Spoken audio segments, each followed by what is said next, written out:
आप सभी को जय मसीह की। प्रभु को धन्यवाद देता हूँ। प्रभु ने अब तक हमें संभाला और परमेश्वर पिता हमें हर दिन संभालता है। उस खुदावंत को मैं धन्यवाद देता हूँ।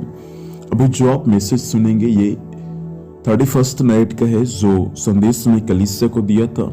उस संदेश को आप तक मैं पहुंचाना चाहता हूँ। आप जरूर सुने और परमेश्वर के आशीष को प्राप्त करें।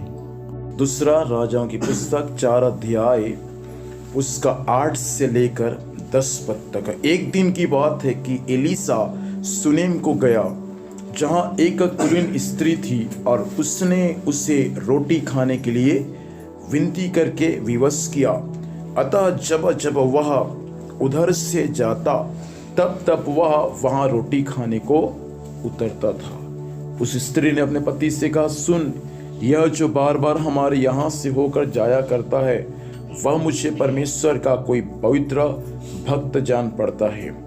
हम भीत पर एक छोटी उपरोठी कोठरी बनाए, उसमें एक खाट, एक मेज और एक कुर्सी और एक दीवट रखें कि जब जब वह हमारे यहाँ आए तब तब उसी में क्या करे, टीका करे। हालेलुया। यहाँ पर प्रभु का दास एलीसा के बारे में दिया गया है। एलीसा नामक एक प्रभु का जो दास था, ये सेवकाई करने के लिए एक गांव में गया, और उस गांव का नाम क्या है? गुलाल बोड़ी रानो है, सुनेम। कौन सा गांव? सुनेम से होकर प्रभु का दास सेवकाई करने के लिए किसी गांव में जाता था। तो एक धनवान स्त्री जब प्रभु के दास को देखा तब उसको विनती किया। क्या विनती किया मालूम है? परमेश्वर के वचन में लिखा है 8 पद के नीचे भाग में, प्रभु के दास को रोटी खाने के लिए क्या किया? विवश किया। उनसे विनती किया कि चलिए हमारे घर में क्या खाइए। इसका ऐसा क्यों? प्रभु के दासों का विश्वासियों के घर में रोटी खाना विश्वासियों के लिए आशीष का कारण है। इधर देखिए सब लोग, प्रभु के दास का विश्वासी के घर में एक कप चाय पीना, रोटी खाना, भोजन खाना विश्वासियों के लिए क्या है? आशीष का कारण है। परमेश्वर के वचन में एक प्रभु का दास था जिसका नाम है इलियाह, एक विधवा स्त्री जो सारपत नामक नगर में रहती थी। उस देश में बड़ा अकाल था और उस विधवा स्त्री के पास में थोड़ा सा मैदा था और कुप्पी में थोड़ा सा तेल था, और उसका एक बेटा था। और अकाल के समय वो विधवा स्त्री रोटी बनाती और उसी एक मुट्ठी मैदा का रोटी बनाती और उसके बाद में खुद खाती और अपने बेटे को खिलाती। उसके बाद वो मर जाती, क्योंकि देश में क्या था? अकाल था। लेकिन जब प्रभु के दास को परमेश्वर के आत्मा ने उस विधवा स्त्री के घर को गया, तो बाइबल हमें यह सिखाता है, जब विधवा स्त्री को प्रभु के दास ने कहा मुझे 1 गिलास पानी पिला, और जब ये विधवा स्त्री प्रभु के दास के लिए सब पानी लेने के लिए सब जा रही थी, तो प्रभु के दास पीछे से आवाज देते ही आते वक्त हाथ में एक रोटी का टुकड़ा भी लेती आना। विधवा स्त्री ने कहा, सुन प्रभु का दास, मैं परमेश्वर का शपथ खा के बोलता हूं, मेरे पास में कुप्पी में थोड़ा सा तेल है और घड़े में थोड़ा सा मैदा है। हम 1-2 रोटी बनाएंगे और मैं और मेरा बेटा खाएंगे, उसके बाद क्या हो जाएंगे? मर जाएंगे, क्योंकि देश में क्या है? अकाल है। तो लोग खाने के लिए मरते हैं कि मरने के लिए खाते हैं? लोग खाने के लिए मरते हैं कि मरने के लिए खाते हैं? खाने के लिए मरते हैं। लेकिन ये क्यों मर रहा है? ये क्यों खा रहा है? मरने के लिए, क्योंकि वो उसका आखिरी निवाला है, घर में आखिरी भोजन वस्तु है। उसके बाद वो विधवा स्त्री भी भूख के मारे मर जाएगी, उसके बेटे भी भूख के मारे मर जाएंगे। लेकिन जब प्रभु का दास के आगे जब उस भोजन वस्तु को रखा और परमेश्वर का दास जब उस भोजन वस्तु को हालेलुया जब प्रार्थना के साथ उसको स्वीकार किया, तब उस विधवा स्त्री को कहा, क्या कहा मालूम है? जब तक अकाल समाप्त नहीं होगा तब तक घड़े का मैदा, कुप्पी का तेल कभी समाप्त नहीं होगा। और वाकई में 1.5 टाइम का भोजन जब प्रभु के दास ने उस विधवा स्त्री के हालेलुया घर में किया, तो बाइबल हमें यह सिखाता है परमेश्वर उस विधवा स्त्री के परिवार को 3.5 साल क्या खिलाया? क्या खिलाया? बोलो ना, भोजन खिलाया। क्या खिलाया? कितना साल खिलाया? 3.5 साल खिलाया भोजन। कहीं कितना साल खिलाया भोजन? 3.5 साल खिलाया। हालेलुया। प्रभु के दास कितना टाइम भोजन किया वहां? सभी बोलो ना, एक टाइम। और जब प्रभु का दास एक टाइम उस परिवार में भोजन किया, तो परमेश्वर उस विधवा स्त्री को, उसके बेटे को 3.5 साल तक क्या खिलाया? भोजन खिलाया। कौन से समय में? अकाल के समय में। इसका मतलब प्रभु के दासों का भोजन करना विश्वासियों के घर में आशीष का कारण है। जब प्रभु के दास भक्त लोग विश्वासी के घर में जब भोजन को खाते हैं, तो परमेश्वर विश्वासियों के भोजन वस्तु को, विश्वासियों के अन्न और जल को, विश्वासियों के भंडार को क्या देता है? आशीर्वाद देता है। इसलिए कई बार हम किसी परिवार में जाते हैं, तो परिवार के लोग कई बार जबरदस्ती हमको बोलते हैं कि पास्टर जी नहीं, आप भोजन करके ही जाइएगा, जैसे भी बनाए हमारे घर में रूखा सूखा, लेकिन जरूर आप थोड़ा सा कम से कम खाकर जाइएगा, क्योंकि उनको मालूम है प्रभु के दास यदि एक निवाला हमारे घर में खा लेगा, तो परमेश्वर का आशीष हमारे भंडार पर आ जाएगा। और यहाँ पर भी एक सुनेम नामक धनी स्त्री है। प्रभु के दास एलिसा को विनती करता है कि मुझे हमारे घर में रुकिए और क्या खाइए? रोटी खाइए। इनको विवश किया। उसके बाद प्रभु का दास इस विधवा सुनेम नामक धनी स्त्री के पास में रुक गई, और उन्होंने प्रभु के दास के आगे भोजन रखा, और उस भोजन को प्रभु के दास ने खाया। उसके बाद क्या हुआ? जब जब प्रभु का दास सेवकाई करने के लिए उसी रास्ते से जाता था, तो तब तब प्रभु का दास उस सुनेम नामक जो वहां का जो स्त्री है, धनवान स्त्री, उसके घर में प्रभु का दास रोटी खाने के लिए उतरता था। क्या खाने के लिए?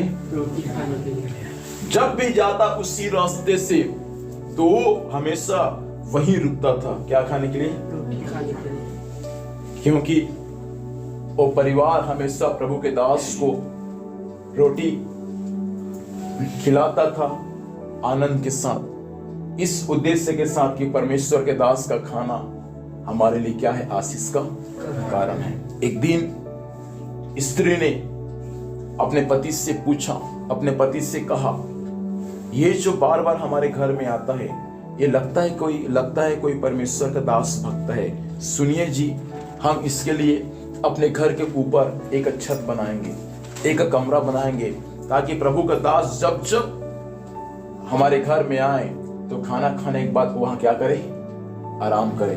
मतलब पर्सनली प्रभु के दास के लिए हम एक कमरा बनाएंगे अपने घर के ऊपर में, और वो कमरा केवल प्रभु के दास के लिए ही रहेगा, ताकि जब जब वो आए हमारे घर में, तो वही क्या करे? आराम करे। अपने पति को जब ये बातें को रखा, और स्त्री ने उसका पति मान लिया, और दोनों पति पत्नी मिलकर प्रभु के दास के लिए एक सुंदर सा घर बनाया। सुनना मेरी बातों को ध्यान से। उसके बाद क्या हुआ? प्रभु का दास जब एक दिन उनके घर में आया, तो क्या बोलता है? चलिए पास साहब, हम आपके लिए एक सुंदर सा घर बनाए हैं, इस घर में आप रहिए, और जब जब आप आते हैं तो आप इसमें क्या कीजिए? आराम कीजिए। उसके बाद एक दिन इस एलिसा का एक दास जिसका नाम है गेहजी, ये कहता है कि ये स्त्री हमारे लिए इतना कुछ किया, तो बुलाओ उस स्त्री को कि हम भी उसके लिए कुछ ना कुछ करें। और स्त्री, प्रभु का दास आराम से लेटा हुआ था, उसके साथ में एक और दास था, वो बुलाए स्त्री को कि चलिए आपको हमारा स्वामी बुला रहे। और स्त्री जब प्रभु के दास के पास में आई, तब द्वार पर खड़ी थी। प्रभु के दास के आगे बैठ नहीं गया, प्रभु के दास के कमरे में जाकर बैठ नहीं गया, क्योंकि घर भले उसका था, लेकिन प्रभु के दास का आदर सम्मान करने के लिए वो धनवान स्त्री प्रभु के दास के आगे क्या हुआ है?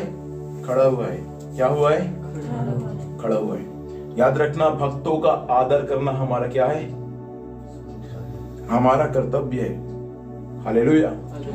परमेश्वर के दासों का आदर करना हमारे लिए अच्छा है, क्योंकि जो परमेश्वर के दास का आदर करते हैं वो स्वयं परमेश्वर का क्या करता है? आदर करता है। कई विश्वासी लोगों को मैं देखा हूं, वे लोग अपने पासवान का, वे लोग प्रभु के दासों का आदर नहीं करते। ये स्वभाव एक विश्वासियों के जीवन में नहीं दिखना चाहिए। मसीह के वचन के अनुसार प्रभु के दास लोग जो सेवा करते हैं वे 2 गुने आदर के योग्य है। इसलिए हमको प्रभु के दासों का क्या करना है? आदर करना है, उनका सम्मान करना है। प्रभु के दासों का आदर करना मतलब परमेश्वर का आदर करने के बराबर है। Hallelujah, hallelujah. तो हमको प्रभु के दासों का क्या करना है?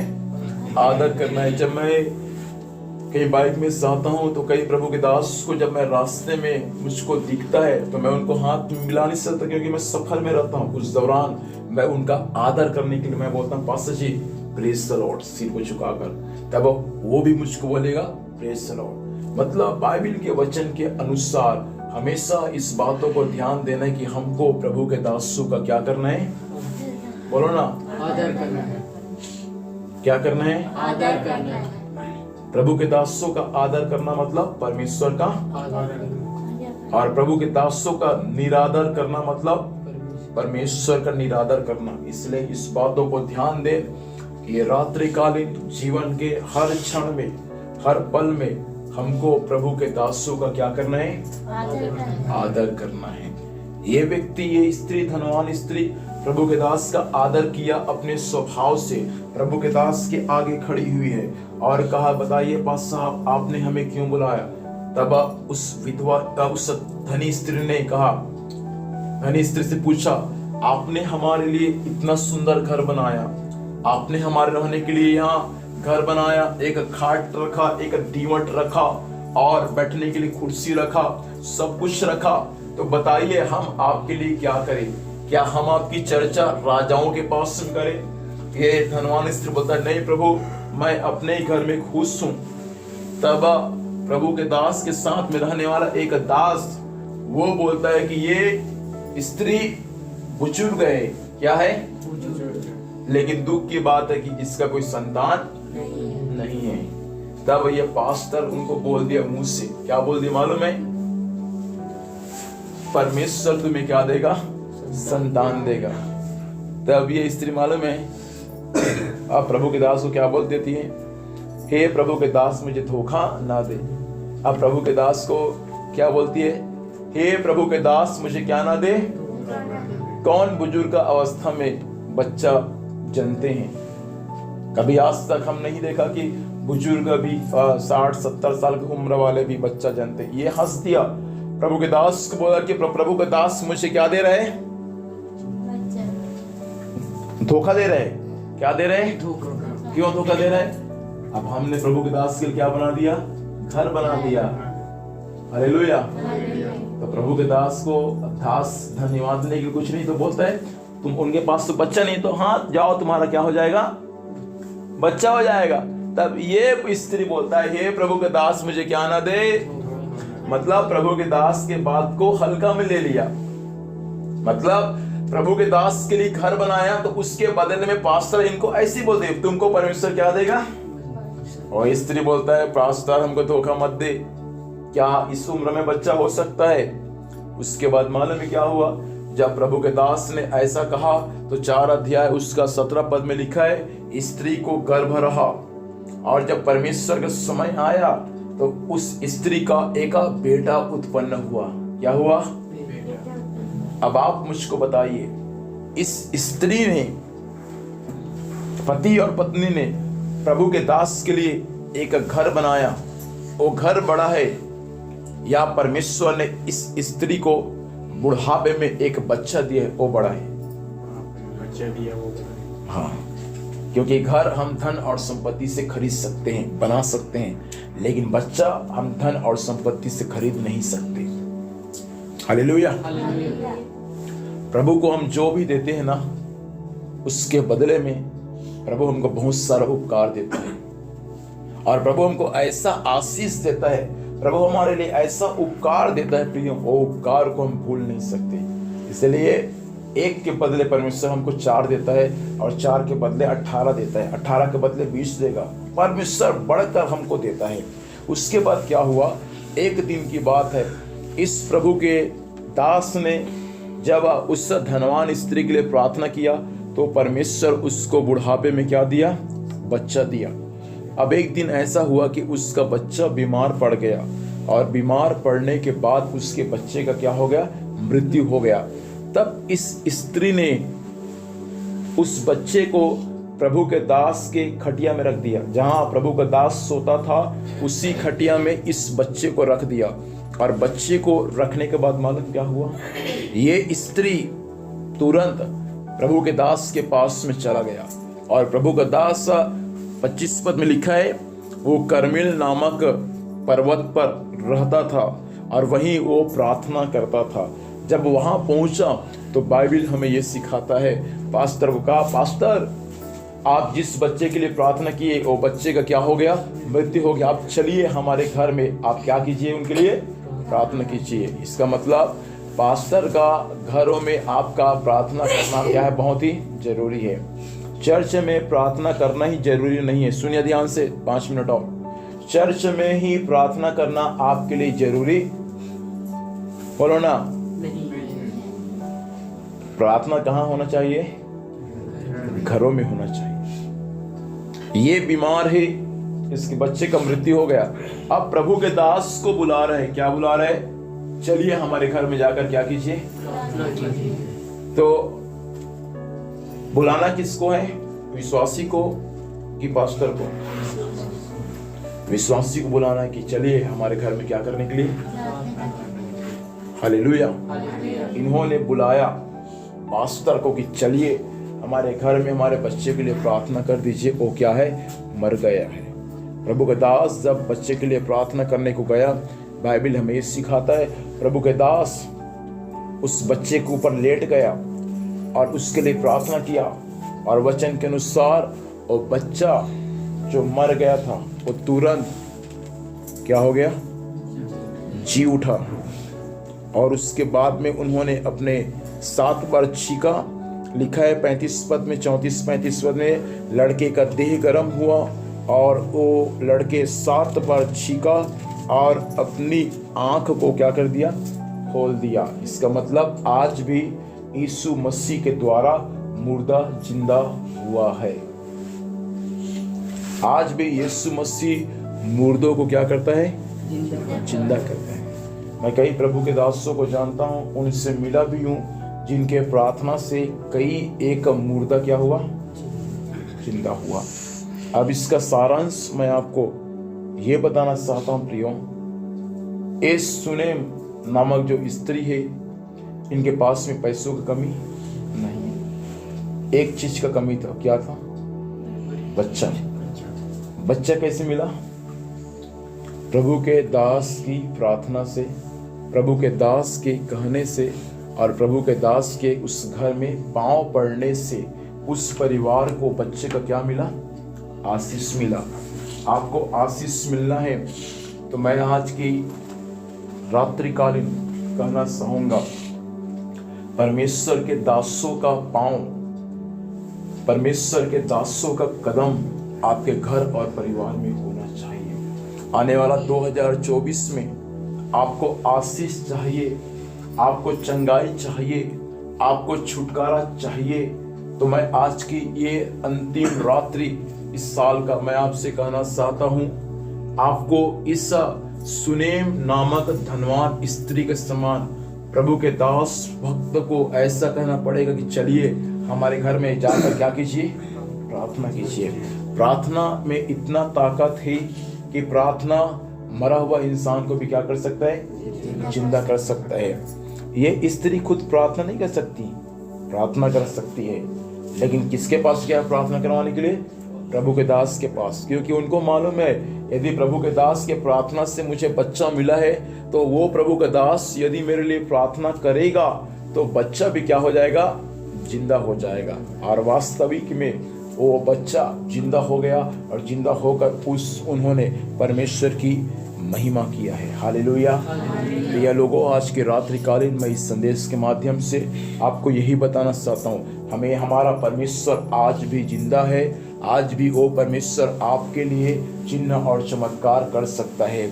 जो चिन्ह और चमत्कार प्रभु आपके लिए इस साल नहीं किया, आपके लिए परमेश्वर इस साल आपके प्रार्थना का उत्तर आपको नहीं मिला, चिंता ना करें। प्रभु आने वाले साल में आपकी प्रार्थना का उत्तर देगा। आने वाले साल में परमेश्वर पिता आपको चंगाई देगा। आने वाले साल में परमेश्वर पिता जो आप उससे मांगेंगे वो सब कुछ देगा प्रभु के दासों के माध्यम से।